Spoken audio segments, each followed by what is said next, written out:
Queridos amigos, Shalom. Shalom.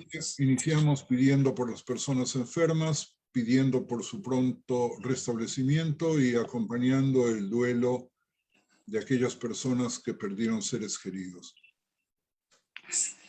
Javerim, para comprender la primera parte de la clase pasada, que reconozco que fue por momentos inextricable, tal como más de uno de vosotros lo percibió, nos apartaremos por un momento del texto de Shir HaShirim para ver cómo en nuestro tiempo vamos a poder elaborar las interpretaciones del pasado y los conceptos del amor para descifrar más fácilmente a Shir HaShirim con nuestra manera de pensar esos conceptos que también cambiaron con el tiempo, como todos nosotros somos conscientes y como lo veremos más adelante a medida que avancemos.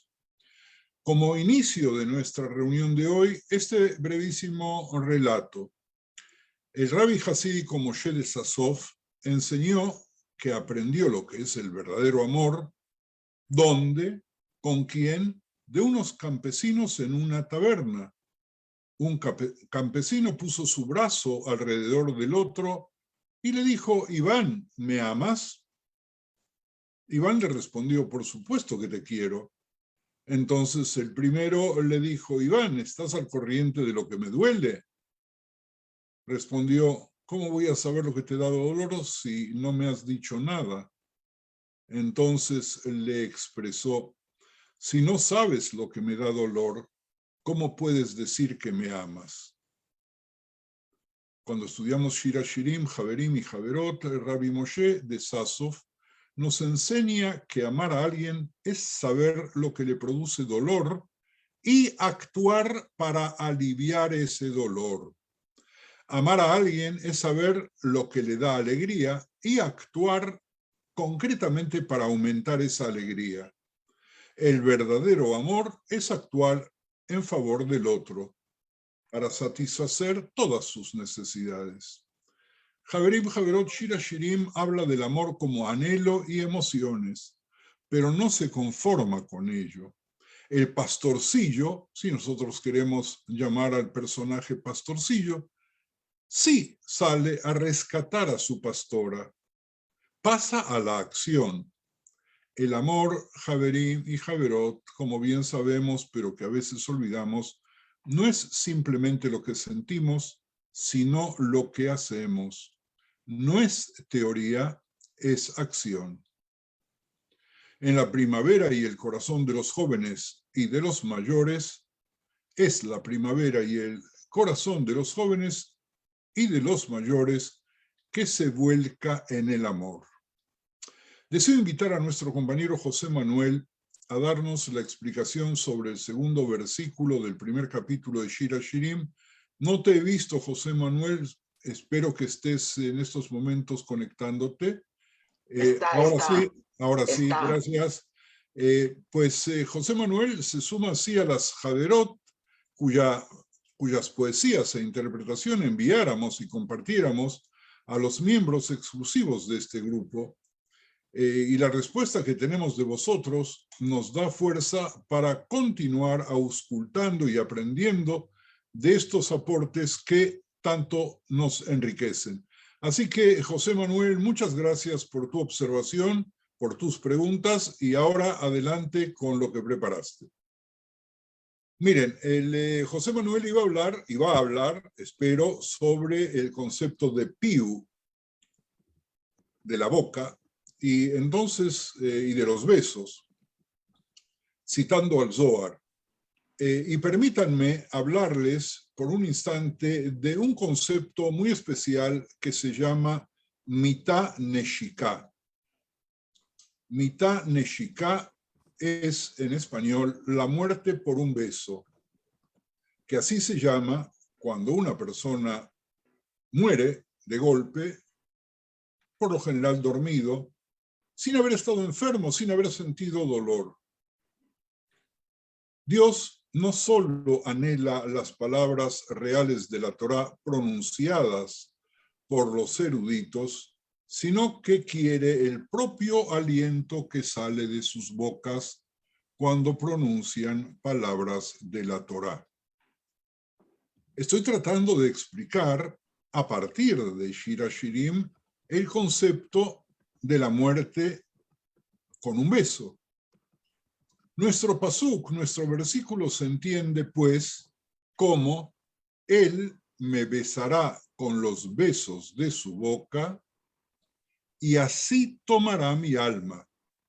La muerte por un beso de Dios, por así decirlo, significa que Dios revela su gloria a una persona, con lo cual el alma de esa persona se le une y voluntariamente asciende al cielo.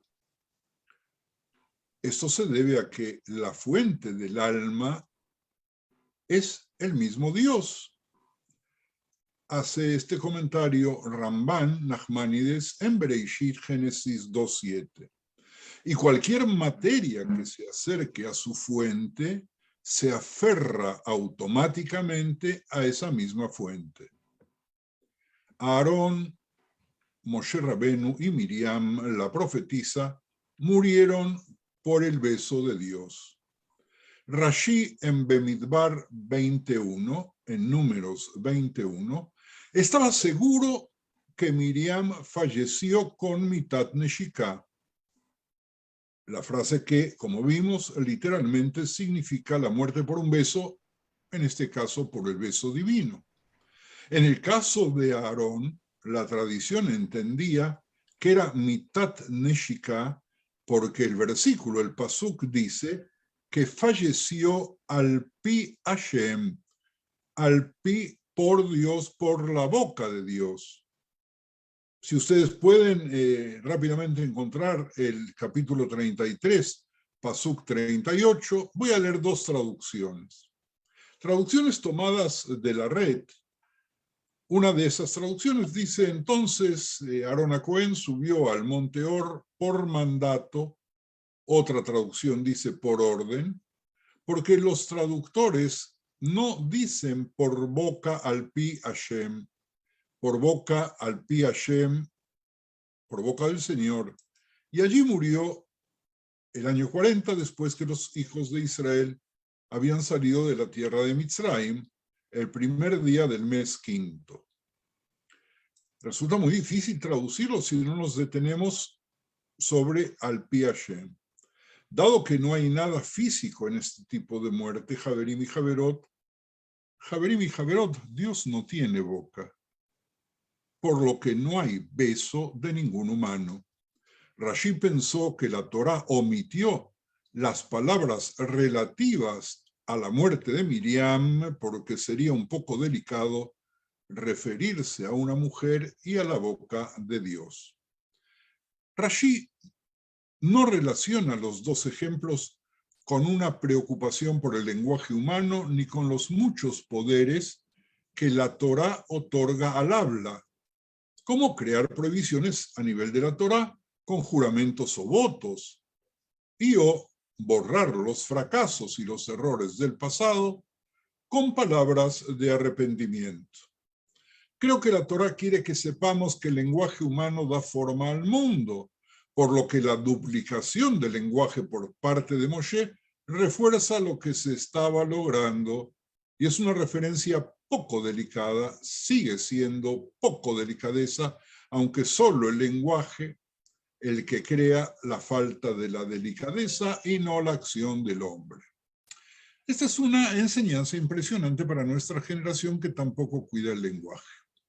Me parece este mensaje muy fuerte. Ahora bien, estamos hablando de gigantes de la Torah y es fácil entender por qué Hashem los arrebató. ¿Qué verbos vamos a usar? Los llevó a los gigantes, los subió, los atrajo, los cautivó, los arrebató, los conquistó, los embelesó, los enamoró, los sedujo, los captó, los fascinó, los sugestionó, los hechizó, los encandiló, los deslumbró para llevarlos a su seno con un beso.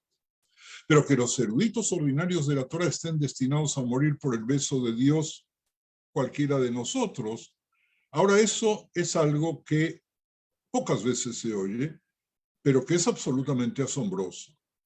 Del beso de la muerte hay una película israelí llamada, casualmente, mitad Neshika, no la he visto, pero como estamos en Shir Hashirim, vamos a hablar no del beso de la muerte, sino del beso de la vida.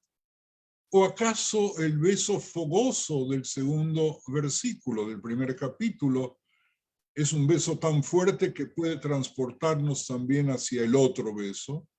¿Acaso la manera que vemos el amor en tiempos de la virtualidad contemporánea puede compararse a la terminología del Tanaj o a la terminología de los Tanaim o de los cabalistas?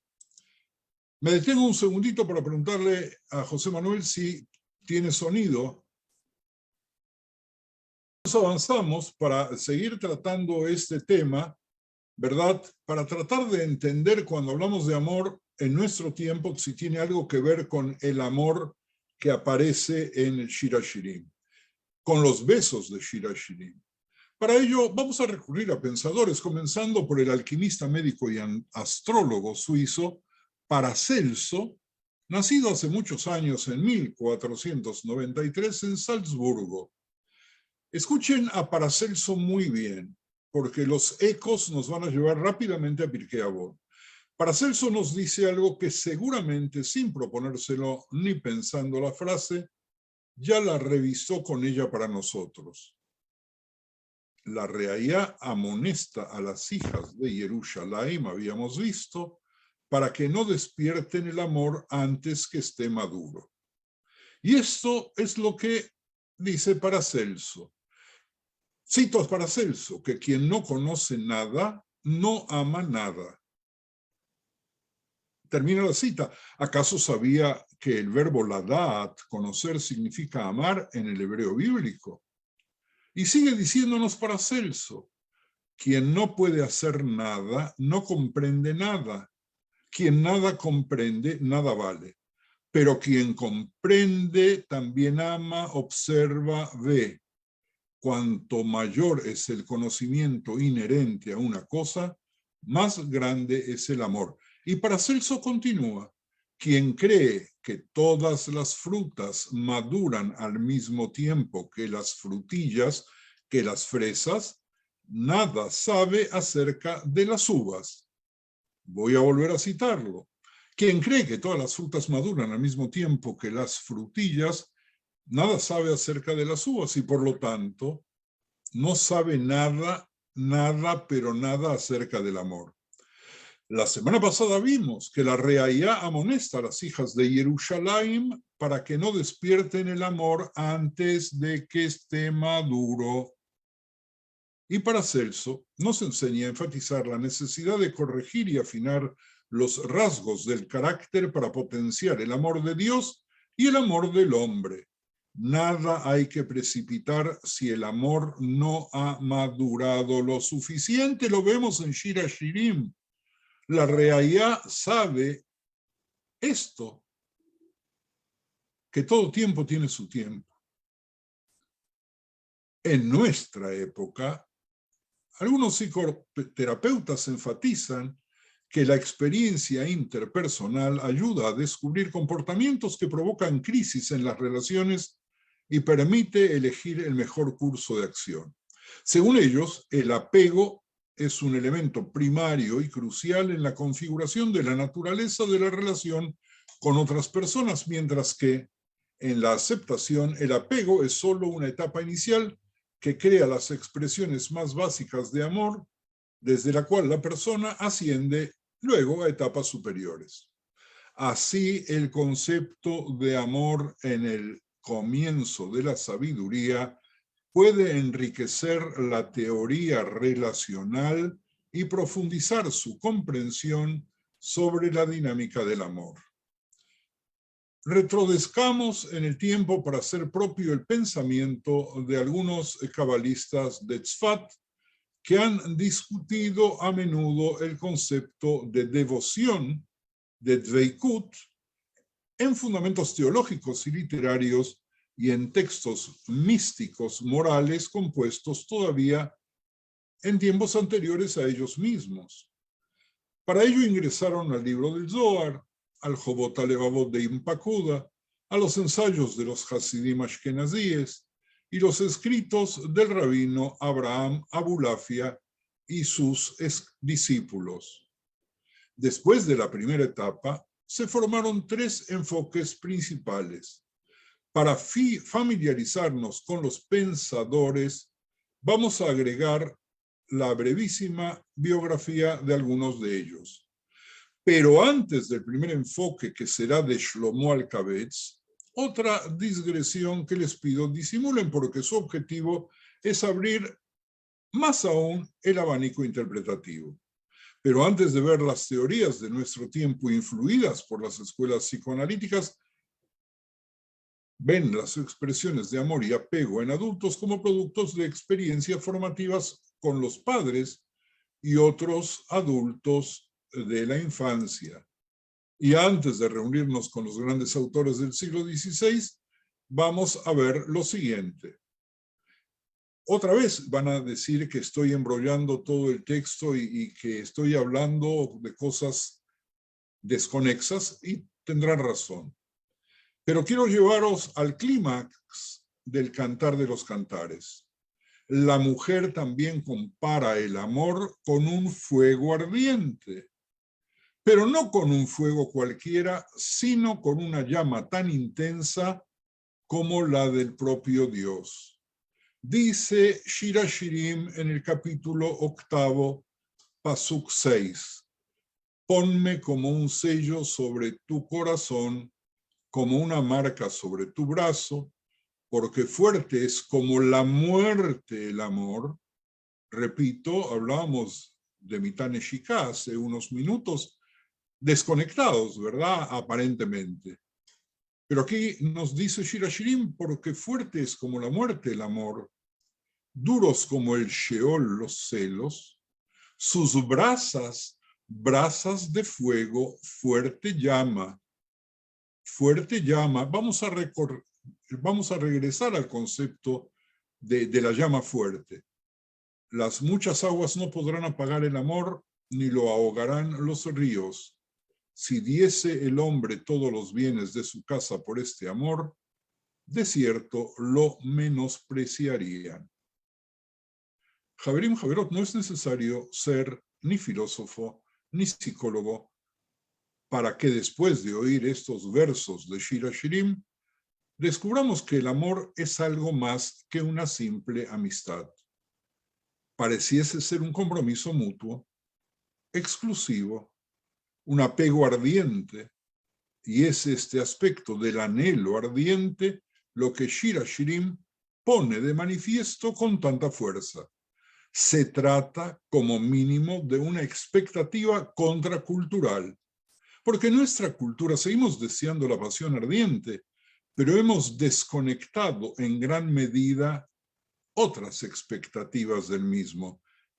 En las películas que vemos, en los programas de televisión, en la música popular, hay muchísima pasión ardiente, pero esa pasión invariablemente involucra a parejas que no tienen más que eso en su compromiso, o que tuvieron alguna vez un compromiso, pero que ya no existe más, porque si no pareciese ser como que la pasión ya no funciona bien.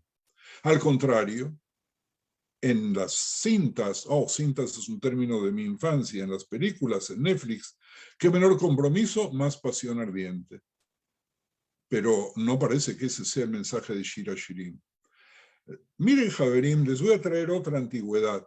La expectativa de nuestra sociedad sobre el matrimonio se construye en gran medida en torno al modelo de, adivinen, de Tevye y Golde, los personajes del violinista en el tejado. En esa obra de teatro, quien la vio en el teatro, en esa película, o quien leyó el texto del autor, reflexionando sobre 25 años de matrimonio, Tevye le pregunta a su mujer, Golde, si la quiere, Golde, ¿me quieres? En respuesta, ella le recuerda que ha lavado su ropa, ha cocinado sus comidas, ha limpiado su casa, ha compartido su cama, ha dado sus hijos, ha ordeñado su vaca. ¿Por qué después de 25 años deberían hablar de amor ahora? Pero cuando él insiste, ¿me quieres?, ella finalmente concede categóricamente, ¿verdad? ¿Con qué respuesta? Supongo que sí. Supongo que sí. Esta es la imagen que la mayoría de la gente tiene del amor matrimonial. Un buen matrimonio no es tanto una cuestión de pasión compartida como de tareas compartidas. Nada menos que este tipo de amor nos llevará a través de desafíos y pruebas de la vida. Difícilmente haya quien decida hacer una serie de Netflix sobre el tema del amor partiendo de Tevye y Golde. Sin embargo, Shir HaShirim une las dos cosas y nos llama a una unión que será amistad en llamas. Estamos hechos para ese tipo de relación. No solo supongo que te quiero, sino que te quiero con un amor ardiente que es tan fuerte como la muerte y tan celoso como la tumba. Repitamos el texto. Porque fuerte es como la muerte el amor, duros como el Sheol los celos, sus brasas, brasas de fuego, fuerte llama. Para recorrer bien este camino, se requiere algo más que un mero cariño mutuo, más que lavar la ropa o cocinar, más que decir una plegaria sin emoción o cumplir con un mandato sin devoción. Requiere un compromiso ardiente del uno con el otro. Shir HaShirim nos demuestra qué difícil y esquivo es alcanzarlo. Ya habíamos hablado sobre el amor esquivo. Haverim Haverot contiene Shir HaShirim en el capítulo 8, pasuk 6, alguna referencia a Dios que no aparece en el texto de Shir HaShirim, como no aparece en el texto de Esther? Y la respuesta parecería ser que sí y no. Sí, hay un uso de la forma corta del nombre divino que se encuentra como sufijo de la palabra Shalevetia, combinando la rara palabra para la palabra llama en hebreo, Shalevet, que solamente aparece aquí en Shir HaShirim y en Iov 15:30 y en Yehezkel Ezequiel 21:3, con la ya final que representaría el nombre de la deidad, pero usándolo como superlativo, porque si aparece Shalevet con el sufijo, que también puede ser nombre de Dios únicamente como superlativo, parecería que Dios no está ahí, por lo menos nombrado, aunque su presencia podría ser indudable. Sin embargo, hay tres líneas de interpretación principales sobre esta forma, y cada una de ellas sigue gozando de cierto apoyo académico de los estudiosos. Ya es simplemente un sufijo intensificador y no una referencia al nombre divino.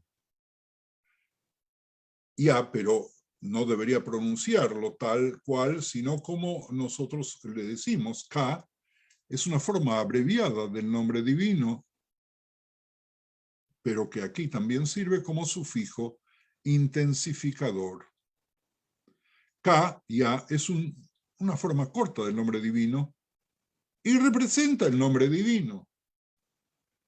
De ahí podríamos volver a preguntarnos, para resumir este planteo, si Shir HaShirim en el capítulo 8, Psukim 6-7 que leímos, se refiere a Dios. Haverim, Haverot, algo más se esconde en la comparación entre el amor y el fuego. En la última parte de Shir HaShirim 8:6 encontramos el término que ya hemos visto, Shalevetia, que puede o no contener una versión truncada del nombre divino. Por lo tanto, deberíamos traducirlo como una llama de Dios. Por otra parte, este extraño término también podría significar simplemente una llama que arde intensamente. En cualquier caso, nos encontramos con un enigma. Si la llama arde intensamente, ¿por qué un poeta, en su declaración más grandiosa sobre el amor, tropieza torpemente con sus destellos, que son destellos de fuego, un fuego que arde intensamente? Como si el pensamiento fuera de algún modo inacabable. O, si este es el nombre divino, ¿qué deben hacer los lectores, los estudiosos, nosotros con el significado del poeta aquí? ¿Qué es una llama de Hashem? ¿En qué se diferencia de otras llamas? ¿En qué se parece al amor? Los lectores intuyen bien la gravedad y la complejidad de estas afirmaciones del pasuk que estamos viendo, pero al final también nos quedamos con que nada más y nada menos que con el abrumador misterio del amor. Vaya, espero que me hayan entendido.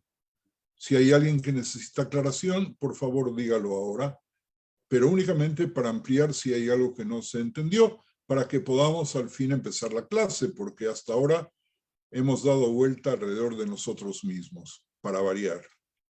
Ok. Simplemente preguntarle, Mori, si a todo se le puede poner palabra, como en este caso, quizás no nos alcanza la palabra para definirlo, más allá de todo lo que usted nos trae y las demostraciones y las investigaciones. Me parece como que en este caso la palabra nos queda corta. Ok. ¿Quién más? ¿Escucha ahora? Ahora sí. Ah, bueno. Vaya, vaya. Venga. Vaya. Sí. Pues voy a intentar leerlo lo más rápidamente posible. Buenas tardes a todos, en primer lugar, porque tengo ahora los dos ordenadores encendidos y es que me estoy haciendo un lío. Bueno, entonces había confeccionado un pequeño documento a raíz del comentario que hice la semana pasada durante el desarrollo del Shiur. El comentario que hacía yo cuestionaba el término suboka, pihu, literalmente escrito P, Yud, no veo bien desde aquí, P, Yud, Hei, Vav, eso es. Y decía que si a lo mejor estaba mal escrito y podía escribirse de otra manera, es decir, sin la letra G. Entonces, a raíz de esto lo recordé de memoria de algún texto que leí hace algún tiempo, y a raíz de esto me puse a indagar y elaboré este pequeño escrito. Dice el pasuk de Shira Shirin 1.2. ¿Acaso, bueno, dice, Yenesakeni Nesikot Pihu? Es que no veo bien, la verdad, perdona. Vale. ¿Acaso no debería decir Pihu en vez de Pihu, su boca, haciendo alusión a la forma en la cual está escrita la palabra en el citado pasuk? Pues bien, encontramos en el libro del Esplendor, en el Zohar, en el folio 63D, en el apartado correspondiente a Shira Shirim, este texto. Rabí Simón abrió y dijo, que me bese con los besos de su boca, porque mejores son sus amores que el vino. Su boca, ¿por qué su boca? Debería de ser Pihu, sin la letra G. Pues bien, dice, es para unirlos a los dos como uno solo. Su boca es para enseñarlos que está lista para él, como una mujer que se acerca a la boca para recibir el beso de su marido. Que su boca está lista lo vemos en su boca, en el término de su boca, Pihu, ya que contiene la letra G. También en el mismo comentario del Zohar lo compara al beso de su boca con la Torá oral y la Torá escrita, donde la primera, la Torá oral, persigue los besos de la otra, la segunda, la Torá escrita. Esto lo encontramos en el folio 64A del libro del Esplendor del Zohar, sobre el apartado de Shira Shirim. También encontramos el término, esto ya es una alusión mía, de pija en el Esed Hail, en Mishle, en Proverbios, que se recita en Kabbalah Shabbat. No voy a leer todo porque lo encuentro interesante incluso por la forma que se escriben las dos palabras, tanto la pihu sin la letra G como pihu con la letra G, porque da para otro tipo de reflexión que se ampara en que la letra G, como sabemos, es el símbolo del aliento de la vida, Heber, podría decirse, que insufló a Hashem a Adán Arishon. En otro contexto, representa a la Shejinah, la última letra G del nombre de Hashem. Y siguiendo con esta reflexión, hemos de tener en cuenta que se produce también lo que se produce cuando dos personas se besan. Hoy, por desgracia, besarse se ha convertido en algo banal, prácticamente, cuando dos personas se besan en la boca, quiero decir. En algo cotidiano que se ha perdido de vista cuál es el objeto y el sentido del beso. Actualmente, pocas personas saben que besar es el ejercicio sagrado por excelencia, ya que se puede entender como el acto de juntar lo que está arriba con lo que está abajo, o lo que es lo mismo, unir el cielo y la tierra, tal y como hemos dicho con anterioridad respecto a la letra G. Así, de nuevo, otra vez en el libro del Esplendor, en el Zohar 2, 146b, dice sobre el Shir HaShirim que lo compara el beso al hecho de unir el mundo superior como en el mundo inferior. Para ello, las palabras del Pasuk, y termino por no robar más tiempo y romper el ritmo de la clase, que me bese con los besos de su boca significa que el rey Salomón, el autor del Shir HaShirim, aspiraba a la unión del mundo de arriba con el mundo inferior y a la unión de los dos espíritus, Neshamot, que solo se realiza a través de un beso en la boca, cuando dos personas se besan en la boca. Entonces, sus espíritus se unen hasta el punto de convertirse en uno solo. Como se recoge en el poema de Lejadodí, que lo enlazo, Itoreri, Kibaorech Kumi, Ori, Uri, Shira Daveri, Kevod Hashem, bueno, etc. Ese despertar de abajo invoca al despertar de arriba. Y para terminar, la letra P, que simboliza en este caso P, simboliza o podría simbolizar al Brit Milá, en este caso al pacto de la palabra, ya que el hombre, animal parlante, Medaber, crea mediante las palabras que salen de su boca a imagen y semejanza de Hashem, tal y como se dice en el Pasuk de la Torá Bereshit 1.26. Lamento la interrupción, los nervios y que todo haya sido tan atropellado. Ningún lamentes. Muchas gracias, Raf. Realmente maravilloso. Voy a agregar algo porque estoy emocionado de escucharte y de verte también. Y creo que todos nosotros como grupo nos tenemos que sentir orgullosos de contar con Haverim que piden participar y dar de sí mismos. Si la matemática mía no me falla, la palabra P significa numéricamente 85. Y la palabra Milá, hagan la cuenta,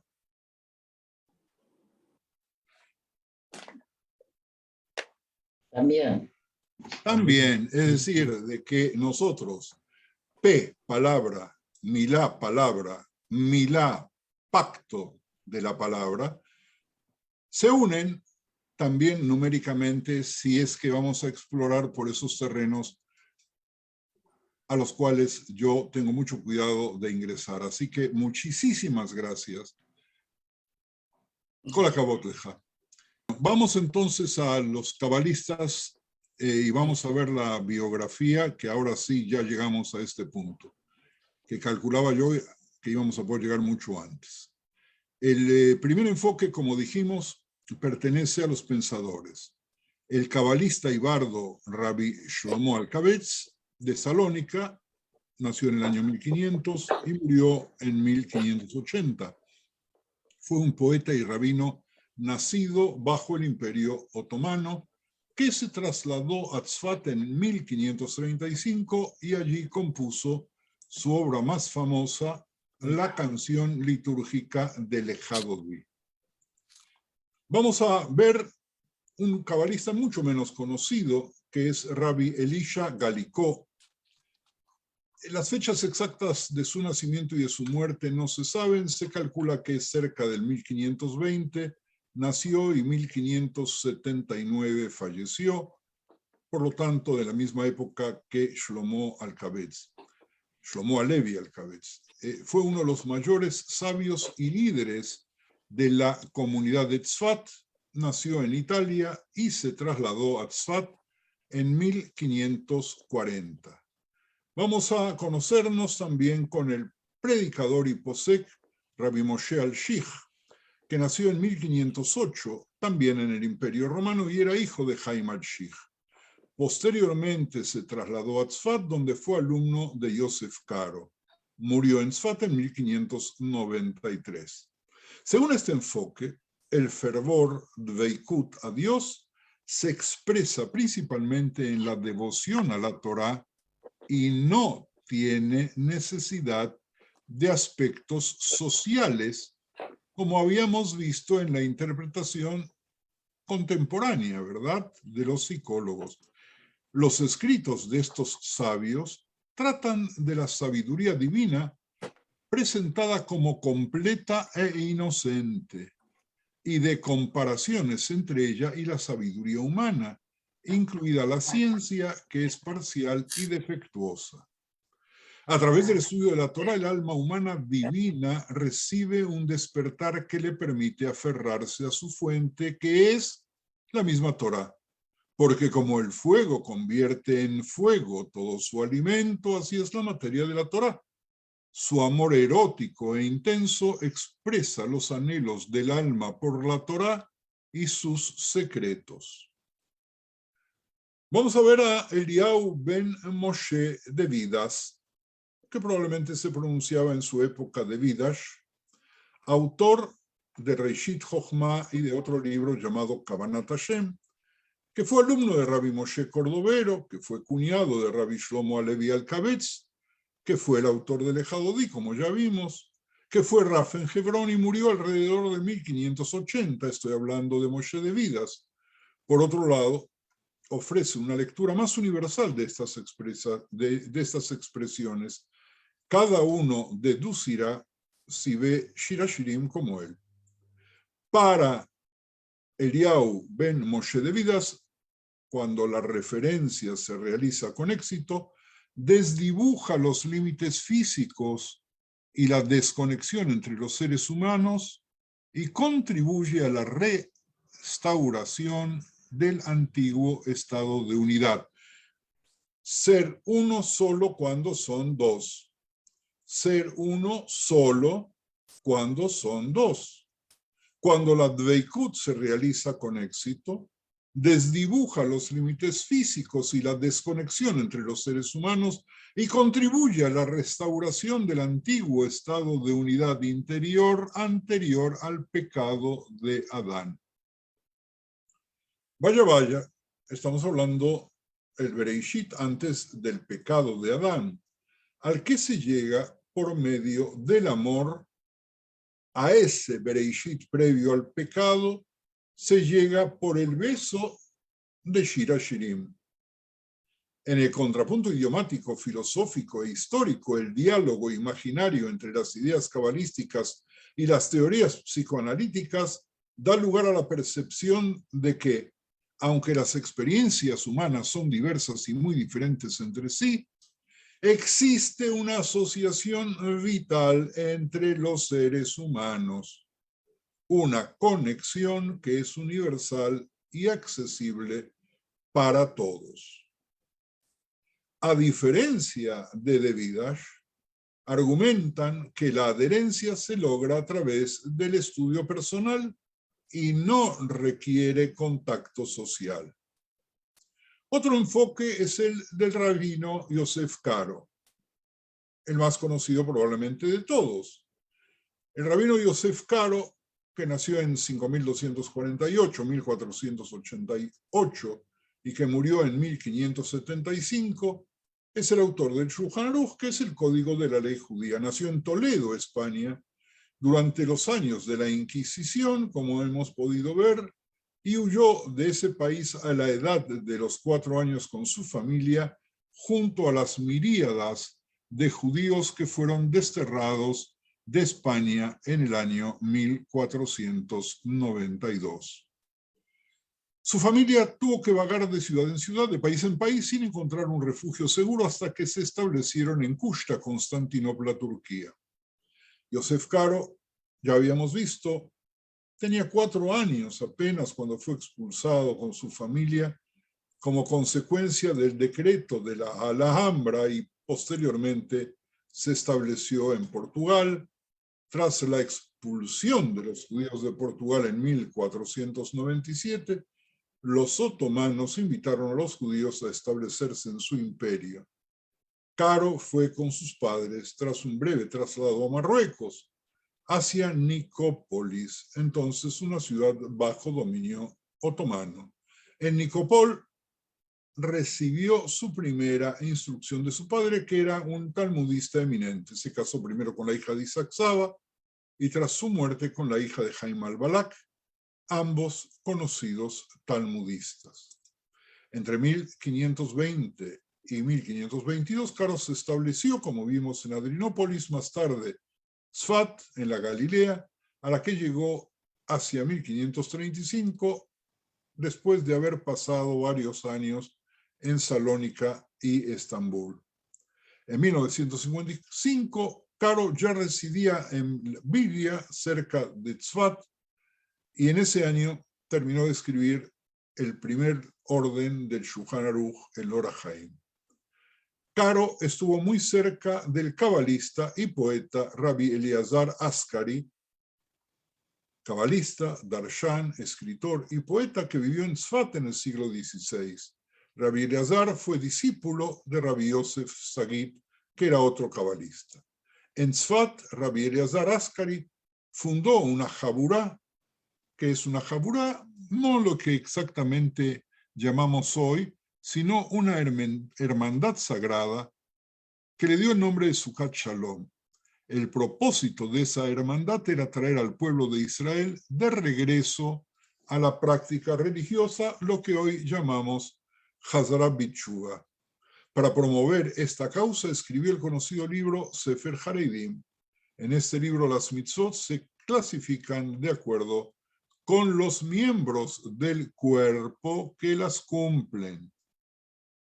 Es decir, si tenemos que cumplir una mitzvah y utilizamos para el cumplimiento de esa mitzvah una parte de nuestro cuerpo, así lo clasificó nada más y nada menos que Rabbi Eliezer Ascari. Y Ascari, Javerim y Javerot, poca gente lo sabe, algunos pronuncian el apellido Azikri, yo no sé exactamente cuál es la verdadera pronunciación, escribió el poema Yedit Nefesh, un piut que expresa un profundo anhelo por la cercanía de la Shekhinah. En el Nusach Sfarat, el piut, Yedit Nefesh, precede a las bendiciones de la mañana. Asimismo, entre muchas de las tradiciones étnicas, es costumbre que el piut se cante en las oraciones de Kabbalat Shabbat, en la tercera comida del Shabbat, y durante la Sakafot en Simchat Torah, según el cual devoción significa devoción a Dios. Incluso, según este enfoque, el apego es una experiencia personal profunda y es propiedad del individuo en esencia y no es el resultado del contacto social. El segundo enfoque es el de Rabbi Yosef Karo y el cabalista y poeta Eliezer Ascari, que escribió en Yedit Nefesh, en una traducción libérrima al español, lo siguiente: Yedit Nefesh, amado del alma, fuente de compasión, atrae a tu siervo a tu voluntad. Entonces tu siervo se apresurará como un ciervo, con C, a inclinarse ante tu majestad. Tu amistad será más dulce que el goteo del panal y cualquier sabor. Majestuoso, hermoso resplandor del universo, mi alma suspira por tu amor. Por favor, oh Dios, cúrala ahora, refánala, mostrándole lo agradable de tu resplandor. Entonces ella será fortalecida y sanada, y la alegría eterna será suya. Perdurable, que tu misericordia se despierte, y te ruego que te apiades del Hijo de tu amado, porque hace mucho tiempo que anhelo intensamente percibir rápidamente el esplendor de tu fuerza. Solo esto deseaba mi corazón. ¿Por qué lo quiero leer hasta el final? No solamente por la belleza, no solamente por los cantos, la música que tiene tradicional y las nuevas músicas, sino porque, de alguna forma, su opinión sobre Shira Shirim, su opinión sobre lo que nosotros estamos hablando, lo expresa tal cual como Alcabetz lo expresó en Lejadodi, él lo expresa en Yedit Nefesh. Así que, por favor, ten piedad y no te ocultes. Habíamos hablado del ocultamiento hace un rato cuando casi tocamos Paracelso. Por favor, amado mío, revélate y extiende sobre mí el cobijo de tu paz. Ilumina la tierra con tu gloria para que nos regocijemos y nos alegremos contigo. Apresúrate, muestra amor, pues el tiempo ha llegado, que tu suave favor nos agracie como en los viejos tiempos. ¿Algún comentario? Para estos místicos, Dveikut significa devoción a Dios. Incluso el apego es una experiencia personal profunda y es propiedad del individuo en esencia, y no es el resultado del contacto social. Ascari explica en su diario lo que es la adhesión a través del gobierno del hombre a un esclavo que participa siempre de la vida de su amo. Según este planteamiento, la soledad es condición previa para la experiencia del apego a Dios. Haverim, Haverot, Shira Shirim se refleja en esos pensamientos según nuestra lectura de hoy. Según aquella lectura, para aferrarse a Dios, el hombre debe desvincularse de su familia, la sociedad y el mundo entero, porque el amor a Dios parece ser exclusivo. Pero cuidado, podemos caer en la trampa de frivolizar el tema, de volverlo baladí, trivial, fútil, vacío, vano, insustancial, intrascendente, mundano. Creo que es bueno que mantengamos nuestro propio enfoque, sea cual fuere, cuando nos encontramos con estas posiciones que intentamos sumergir en el texto de Shira Shirim. ¿Hasta aquí está claro? La falta de vuestras respuestas me hace dudar o me hace confirmar de que no está para nada claro.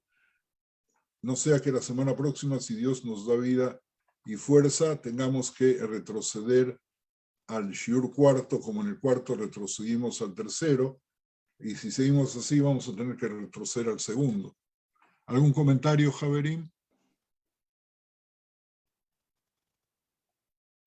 Comentarios, preguntas. No, Raf. Ok, vamos a ampliar un poquito el tema tratando de explicar qué es Dveikut. Dveikut, que es un término que se volvió a actualizar gracias a Buber hace relativamente poco tiempo. El verbo formado por Dalet, Bet, Kuf, aparece con frecuencia en Devarim, en el capítulo 4, Pasuk 4, en el 10:20, en el 11:22, en el 13:5, en el 30:20, en el contexto de la adhesión a Dios. Y el Talmud se pregunta en una leyenda, en una narración muy popular, ¿cómo es posible que el hombre se adhiera a Dios si Dios es un fuego devorador? Así dice Devarim 4:24, porque Hashem, tu Dios, es fuego consumidor, un Dios celoso. Vaya, vaya, estamos aquí otra vez con el fuego del capítulo 8, versículo 6, que habíamos visto. ¿Nos podemos acercar a ese fuego? Ello es misión imposible si lo vemos textualmente. ¿Puede la Reayá unirse al Dot, que es puro fuego y pasión? Va a quedar destruida. Van a quedar destruidos los dos. Entonces viene la Gemara y nos enseña y responde que esa posibilidad de adherirse a Dios se cumple casándose con la hija de un erudito o ayudando materialmente a los sabios, dice la Gemara en Ketubot 111b. En otro lugar, en respuesta a la misma pregunta, responde que se cumple imitando a Dios y emulando sus atributos. El pasaje de Sotá 14a debe basarse obviamente en la frase y apegarse a él del versículo citado y no en las palabras caminaréis en pos del Señor vuestro Dios. Veamos. Y Rabbi Jamá, hijo de Rabbi Hanina, dice, ¿cuál es el significado de lo que está escrito en pos del Señor tu Dios andarás y a él temerás y sus mandamientos guardarás y su voz escucharás y a él servirás y a él te apegarás de Devarim 13:5. Pero ¿es realmente posible que una persona siga la presencia divina? ¿No se ha dicho ya porque el Señor tu Dios es un fuego devorador, un Dios celoso, casi con las mismas palabras que Shir HaShirim, y uno no puede acercarse al fuego? Haverim, Haverot, tanto el sustantivo dveikut como su verbo davok tiene varios significados teológicos y místicos en la literatura cabalística. A veces no significa más que estar cerca de o apegarse a. Sin embargo, el significado más habitual de este término, si es que puede decirse que tiene un significado habitual, es el de la comunión con Dios. ¿Cómo se logra la comunión con Dios? Se consigue principalmente durante el tiempo de la oración o meditación, antes de la oración, antes de la tfilá, mediante el uso de kavanot adecuadas, las interpretaciones y significados místicos que se dan a las palabras de la oración. Vaya, vaya, aquí estamos nosotros con un nuevo concepto que muy pocos siguen, que es la preparación para la oración es más importante que la oración misma. Por lo tanto, es necesario invertir tiempo y esfuerzo para kavanot, intenciones adecuadas e interpretaciones simbólicas para podernos comunicar con Dios, estar en comunión con Dios, y no que nuestras filot se vuelvan vanas. Haverim, normalmente la Dveikut se describe como el escalón más alto de una escalera espiritual que se alcanza después de que el Ish Haemuná, el creyente, haya dominado las actitudes de temor a Dios, amor a Dios, etc. Y una de las ideas más comunes que se encuentran en la literatura cabalística es que la Dveikut en sí misma es una escalera en la que el hombre puede subir de una esfera a otra y elevar su alma de un punto a otro en la contemplación mística. Así como las diversas porciones y palabras de la tfilá y las diversas obras que requieren los mandamientos corresponden a diversas partes y poderes en los mundos divinos, así el alma se eleva con las obras y los hechos hacia la esfera al que está destinada. Dveikut no es el término hebreo que corresponde a lo que el místico cristiano entiende en latín como unio mística. Hay tendencias en algunos escritos cabalísticos e incluso en el propio Zohar que apuntan hacia esa unión completa con Dios. Haverim Haverot, Rabbi Chaim Vital, se unió a Eliyahu de Vidash en su pensamiento. El rabino Chaim Vital, a veces llamado Chaim Vital Calabrese. Calabrese no es apellido, pero parece, ya que su familia era de Calabria, Italia. Nació alrededor del año 1543 y es principalmente conocido por ser el registrador y editor de las enseñanzas del rabino Yitzhak Luria, aunque él mismo también fue un cabalista y escritor consumado. En el año 1569, a edad relativamente joven de 26 años, el rabino Chaim comenzó a escribir un comentario sobre el Zohar, el texto principal de la Kabbalah, según las enseñanzas del Remak. En el año 1587 fue nombrado juez principal a Bedín en los tribunales rabínicos de Jerusalén por su maestro, el rabino Moshe al-Shich. Permaneció allí durante varios años y luego regresó a Tzfat, de ahí a Damasco en 1594, donde fallece en 1620 a los 77 años. Entonces, Haverim, ¿cuál es el enfoque de Rabbi Eliyahu de Vidash y de Rabbi Chaim Vital? Este enfoque enfatiza la importancia y centralidad del alma humana, capaz de trascender y regresar a su fuente divina. Vital presenta la adhesión a Dios como una condición para la profecía y no como un propósito. En la clase anterior, recordemos, ustedes elevaron el concepto de la profecía. En su opinión, la profecía es el mayor logro teológico, mientras que la adhesión es solo un medio. Dveikut, devoción, adoración, piedad, pleitesía, apego, adherencia. ¿Qué es el paso previo a la itlaavut? El fervor, el amor, la vehemencia.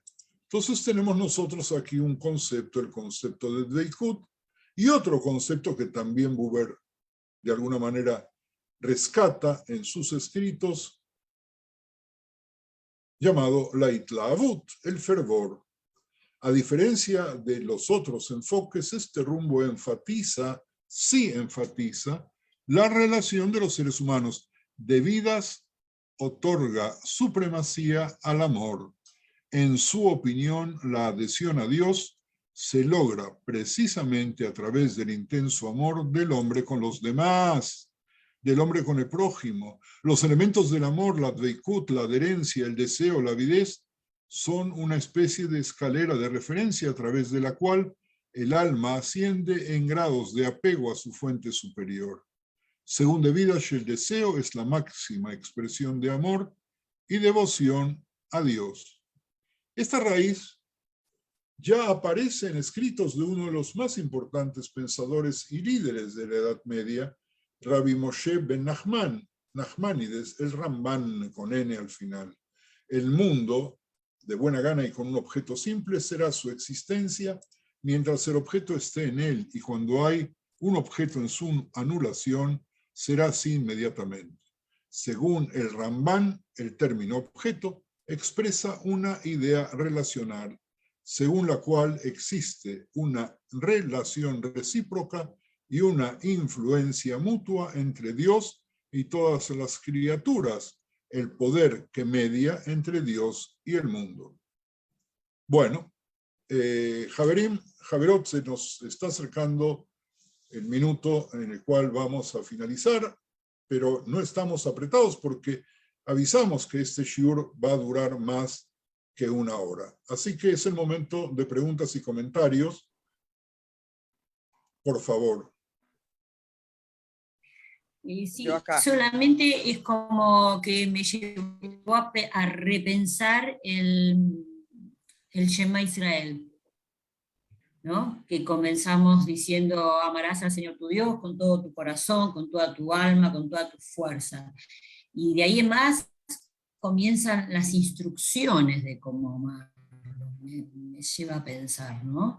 Con el prójimo, cómo me apego, cómo rever un poco ese amor que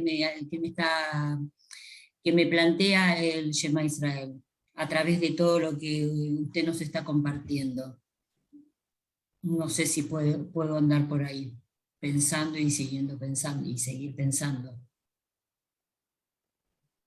Bien. Raf, ¿quieres comentar algo o pasamos a...? Es muy bueno pensar y pensar y dar vueltas y dar vueltas. Fíjense en ustedes cuántas cosas hemos podido relacionar gracias a eso, porque si nos hubiéramos dedicado a tomar versículo tras versículo y traducirlo de la traducción del español al español, no hubiéramos avanzado, no hubiéramos abierto todo este impresionante espectro de pensamiento, muy difícil de seguir, lo sé, lo reconozco, pero sin él estaríamos mutilando nuestro pensamiento y nuestro conocimiento, así que no nos tenemos por qué limitar en nada. Bien, gracias. Vamos en el siguiente orden. Jenny, Samuel, Bruria y Alisa. Así que tratad de ser breves porque hay mucha gente que quiere hablar. Sí. Bueno, pero a ver, ¿puedo Sí, leer Paco. algo o no? ¿Puedo leer algo? Sí, breve. Bueno, sí, bueno, no sé si está tan breve, pero lo más breve que pueda. Este de mi libro El Cabalista dice así, mira: el cantar de los cantares lo llamaban el libro santo entre los santos. Sus misterios eran infinitos y estaban en el centro del texto, custodiados por signos y señales. Puntos, acentos, vocablos inauditos, trazos inefables servían para proteger la experiencia más sagrada y paradójicamente la más común de todas, la experiencia del amor. La mujer era el vínculo sagrado a través de la cual el hombre podía atravesar todas las capas celestiales para fundirse con su creador. El acto sexual podía llegar a ser un acto místico por excelencia y estaba fundado en el amor y la pureza. El ser podía tocar al ser, fundirse en la eternidad. instante de luz donde se toca la muerte y el espíritu poseído por su amante celestial se eleva y se eleva sobre todos los estratos de la creación para regresar después al límite de los cuerpos yacientes. La mujer, por su parte, tocada ya por la divinidad, encontraba la luz en el asombro de beberse al cielo. En esos momentos, las capas que dividían los mundos podían atravesarse. Todas las plegarias eran rezadas en un grito, y el silencio, ese acontecer que surcaba los espacios, respondía al fin a los amantes. El cantar de los cantares también hablaba del encuentro de Dios con su amada, de un acto amoroso que se llevaba a cabo en las alturas celestiales. La creación del mundo era resultado de ese acto amoroso entre el creador y su parte femenina, que en unidad perfecta derramaron las primeras luces seminales sobre el oscuro caos. En el origen era el amor, un eros espiritual engendrando las semillas de todo lo que habría de nacer en el universo. Eso. Gracias, Jenny. Pasamos a Samuel y luego a Bruria. Y les pido de verdad, traten de ser concisos porque hay mucha gente que quiere hablar. Sí, adelante, bueno, buenas noches. Vamos a ver, yo estoy totalmente perdido y lo reconozco con humildad, pero hay por varias razones. Primero, la profundidad de las reflexiones del Rav, y segundo, mi incapacidad a conectar con lo místico. La pregunta que yo me hago, que no busco respuesta ahora mismo, es ¿cuál es el contexto emocional y temporal de estas reflexiones de nuestros místicos para tener la necesidad de buscar en otra dimensión una explicación a un relato que por otra parte tiene un sentido más evidente? Aquí lo dejo. Yo, perdón, Sam, me voy a decir una respuesta muy simple, sin profundizar, y es la siguiente. Shir HaShirim provoca mucho temor cuando se lee textualmente. La Iglesia prácticamente prohibió su lectura y prohibió sus traducciones. ¿Por qué? Porque si no hay interpretación alegórica, de pronto pareciese ser una poesía de cantina. Por lo tanto, era necesario encontrar un significado. Y por otro lado, porque esos pensadores también necesitaban, de alguna forma, tener algún documento en mano que les apoye. Entonces había una interacción que les servía a los dos. Si vamos a poder, vamos a retomar este tema más profundamente, y antes de permitir la palabra a quien sigue, recomiendo a todos que lean lo que José Manuel ha escrito en el chat, que es muy interesante y que también lo da, o por lo menos que lo pasten y lo guarden para que puedan seguir esta idea también. Ethel. Sí. Bruria, por favor, y luego Alisa. Sí. Hola, buenas noches. Creo que Paulina también pidió la palabra. Sí, lo tengo anotado, Rafa. Okay. Sí, hola. A ver, yo partiendo del comentario que ha hecho José Manuel de las... ahora. Bueno, yo tenía concepto de Shir HaShirim más allá de lo literal, ¿no? O sea, un concepto de cómo comunicarse directamente con Dios, o sea, de ese amor platónico. Nunca lo había querido, porque no me atrevía, como una guía también de cómo debería de ser el amor entre los humanos. Y realmente es que ambas cosas están vinculadas.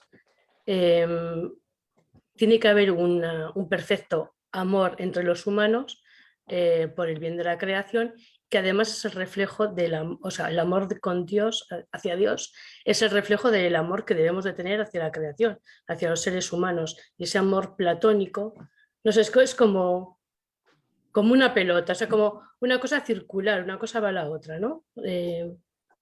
Está todo como muy relacionado. No sé si me he explicado bien o no. Sí. No sé. Yo por lo menos creo que sí.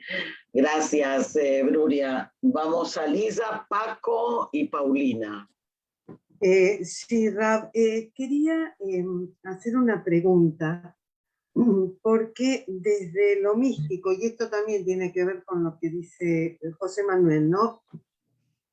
Aparece, por un lado, Rebeikut, Kavanot y Tlavut, ¿no es cierto?, como un proceso místico personal.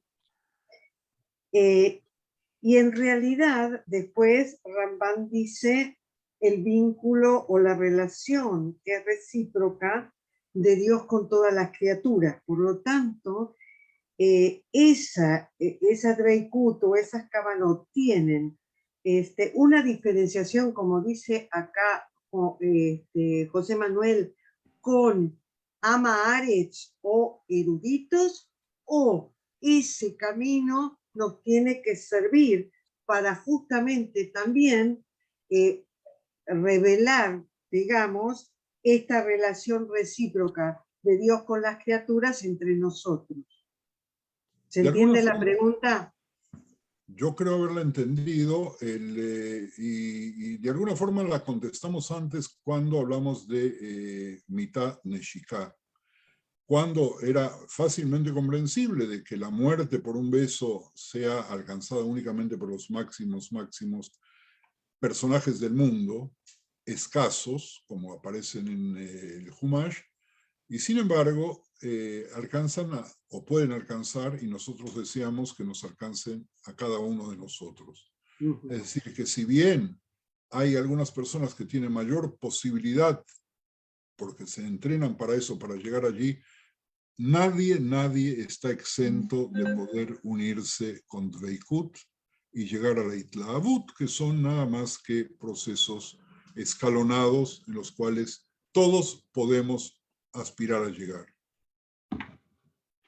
Gracias, Rafa. Bacalla, Paco y Paulina.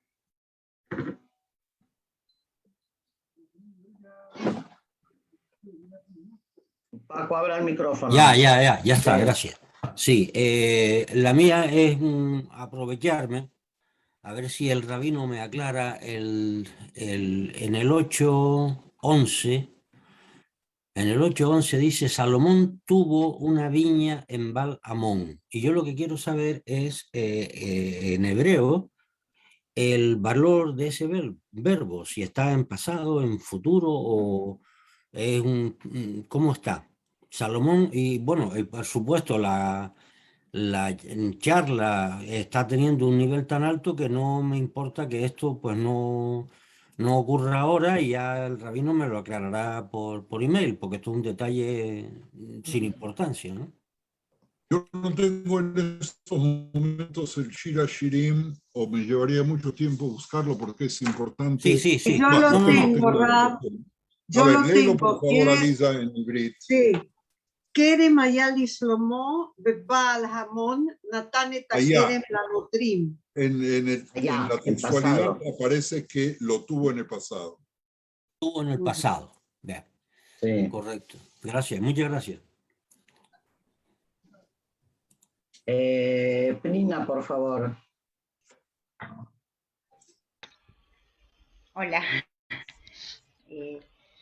Yo de mística no sé poco, por no decir que no sé nada, pero un punto que dijiste, Yerajmiel, que incluso aclaraste inmediatamente, no hace falta que nos peguemos a esto, que cada uno siga con sus ideas, de todas maneras, cuando uno le dice no, es donde uno más presta atención.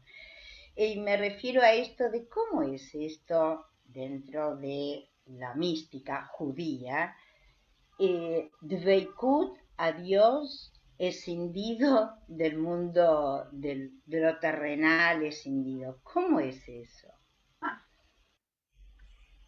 Paulina, abres un tema que se abre muy amplio en dos posibilidades, y una de esas posibilidades llega también a lo de la Ashgaha Pratit. Si nosotros podemos pensar en un mundo donde Dios interviene activamente, o donde Dios interviene universalmente, o donde Dios únicamente, eventualmente está con un individuo, o creó y ahí está mirándonos.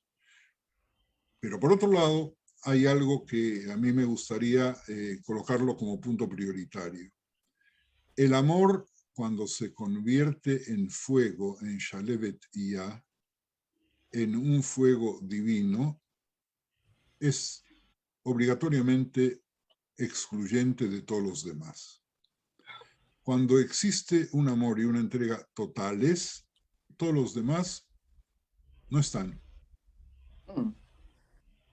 Y si están, no se los ve, no se los oye, porque la unión es unión absoluta. Y quitemos por un instante la palabra mística y pensemos simplemente como otros seres humanos pueden verlo. Si nosotros necesitamos para ese amor del otro, si lo hemos aprendido de los padres, si estamos condicionados por lo que vivimos con los padres y por lo tanto, si queremos saber cómo estamos, tenemos que ir a escarbar en nuestro pasado en relación con nuestros padres, con nuestros abuelos, con nuestros hermanos, o si podemos desconectarnos en una profundidad tan grande de que creamos a partir de esa unión absoluta. Y entonces queda abierto así el panorama, en mi gusto, excepto alguno de vosotros tenga alguna otra respuesta, para poder analizarlo mejor. Bueno, entonces, Javerim, muchas gracias por estar, muchas gracias por la paciencia, muchas gracias a vos. por disimular la complejidad con la que yo presento estos temas, que son muy, muy complejos y que me cuesta trabajo descifrarlos y traducirlos para poder dárselos. Y lo que sí quiero solamente finalizar con la gran pregunta, ¿verdad? Si algo ha cambiado en el transcurso de la historia, en nosotros, si el amor de nuestra época está devaluado, tal cual como lo presenta la literatura, el cine, las artes, la calle, o si nosotros, pese al desgaste que se da, tenemos la posibilidad de llegar más arriba. Cuando hablé hace un instante de que para poder llegar a la tfilá es necesario la preparación para la tfilá, de manera tal de que una buena tfilá significa 3 horas de preparación y 5 minutos de tfilá, tradúzcanlo ustedes de la manera que quieran en la vida cotidiana del amor entre seres humanos. Si nosotros nos preparamos muy, pero muy bien para el fuego será bueno, no como hacen los israelíes el asado, ¿verdad? Rápidamente apantallando el fuego y entonces la carne se quema, por fuera es incomible y por dentro queda cruda. Sino preparando con mucha paciencia, como los gauchos, muchas horas, mucha paciencia, mucha inversión, y entonces uno puede llegar a Shalevetia también en el momento del cumplimiento de las mitzvot, más aún que por el amor, trascendiendo también eso porque tiene que ver con una unión absoluta, una fundición por el grado de temperatura tan alto que derrite todo para formar de 2 uno. Y para formar de todos nosotros la unidad que hablaba Galia hace un instante del Shema y el Ejat del Shema.